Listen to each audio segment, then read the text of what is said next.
সম্মানিত ভিউয়ার্স, আসসালামু আলাইকুম রহমতুল্লাহ।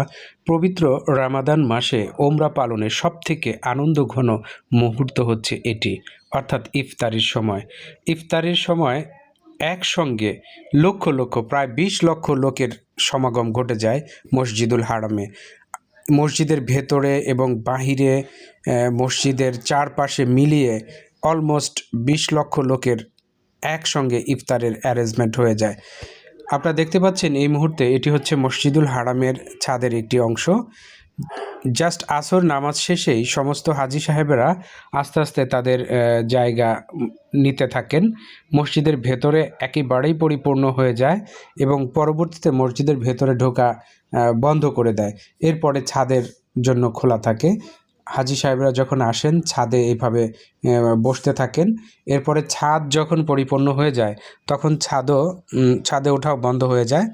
এরপর মসজিদের সামনে যে খোলা জায়গা চাতালগুলো রয়েছে সেখানে বসতে থাকেন এবং এগুলো পরিপূর্ণ হয়ে গেলে একটা পর্যায়ে গিয়ে ইব্রাহিম খলিল রোড এবং তার আশেপাশে যত জায়গাগুলো রয়েছে সমস্ত জায়গায় একটি সময় পরিপূর্ণ হয়ে ওঠে। এবং আপনারা দেখতে পাচ্ছেন এই যে দস্তরখানা বিছানো হয়েছে প্লাস্টিকের। এই দস্তরখানাগুলো খুব সহজেই একেবারে লম্বা করে বসানো হয় এবং এর মাঝখানে ইফতারের ব্যবস্থা, ইফতার সাজিয়ে রাখা হয়। হাজি সাহেবরা আসেন এক একটা প্যাকেটের সামনে ঠিক এইভাবে বসেন এবং একটা পর্যায়ে সমস্ত জায়গা ভরে পরিপূর্ণ হয়ে যাবে। শুরুতে দেখে আপনার মনে হবে যে এত সামান্য ইফতার, এটা খেয়ে বোধহয় আমার কিছুই হবে না, ইফতারের পেট ভরবে না। কিন্তু মজার ব্যাপার হচ্ছে এই খাবারটা আপনি খাওয়া হয়ে গেলে আপনি তখন অনুভব করবেন আপনার পেট পরিপূর্ণ হয়ে গেছে, আপনার আর খাবারের কোনো প্রয়োজন নেই।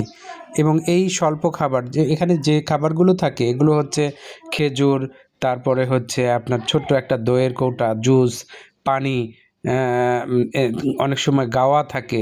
এই জিনিসগুলো খুব সামান্য হলেও আপনার পেট পরিপূর্ণ হয়ে যাবে। এই ইফতারগুলো মসজিদুল হারামের পক্ষ থেকেই দেয়া হয়।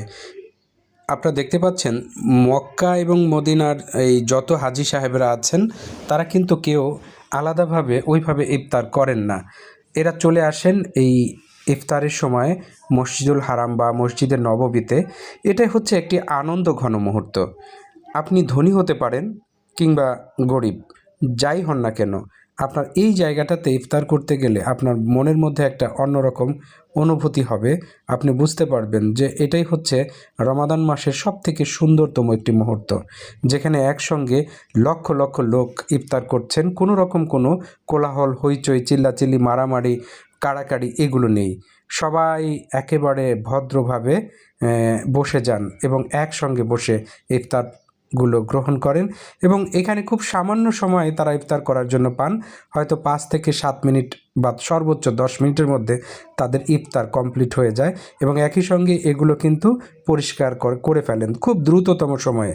এই 10-15 মিনিটের ইফতারের পরপরই নামাজ দাঁড়িয়ে যায়, সবাই মাগরিবের নামাজ আদায় করেন। কিন্তু এই স্বল্প সময়ের ইফতারের জন্য অ্যারেঞ্জমেন্টটা কিন্তু শুরু হয়ে যায় আসর নামাজের পর থেকেই। আসরের পর থেকেই সবাই যার যার জায়গায় গ্রহণ করতে থাকেন এবং এই ইফতারের জন্য এই দস্তরখানাগুলো বিছানো হতে থাকে।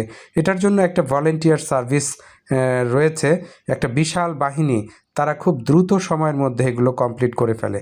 আপনারা দেখবেন স্কুল বা ভার্সিটির ছেলেপেলেগুলো এই রমাদানে ইফতারের সময় ভলেন্টিয়ার সার্ভিস দেওয়ার জন্য চলে আসেন।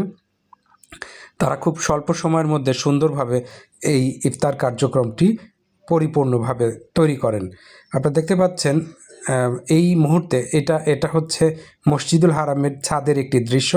মসজিদুল হারামের ছাদে এইভাবে এমনিতেই আপনার ভালো লাগবে, একদম খোলা জায়গা।